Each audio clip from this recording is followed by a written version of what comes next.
Blind Item News, aktor di talaga bet ang atras o maarte lang para sa mga fanay.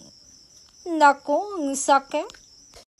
Matagal na namin naoobserbahan na hindi na talaga type ni aktor itong si actress. Kailangan lang nilang magpakitang sweet on camera kasi marami silang supporters.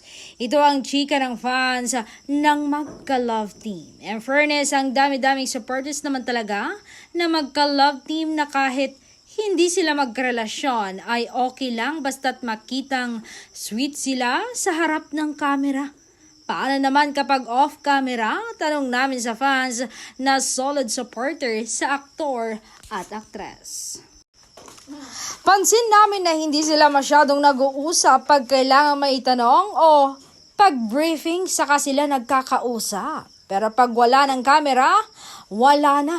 Kanya-kanya na talaga sila. Kwento ng kausap naming Grove of Fans. Sang-ayon kami sa kwentong ito dahil kami rin ay nakita namin na malapitan na hindi naman nag-uusap ang magka-love team nang abutan namin naghihintay sila sa kanilang production number. Nang magtanong aktres kung sabay silang pupunta sa stage ay hindi siya sinagot ng aktor, gayong narinig naman niya ang tanong.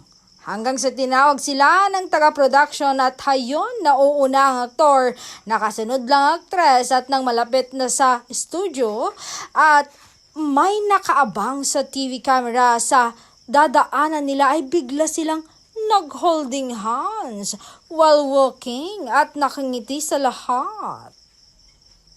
Plastikan day. Grabe, napailing kami sa senaryong nakita namin. Ganito pala ang trato ng aktor sa aktres na halatang halata hindi niya gusto. May sit-sit ding nakarating sa amin na hindi umunoboto ang magulang ng aktor sa aktres dahil hindi ka level ng kanilang katayuan sa buhay kaya't naawa kami sa dalaga.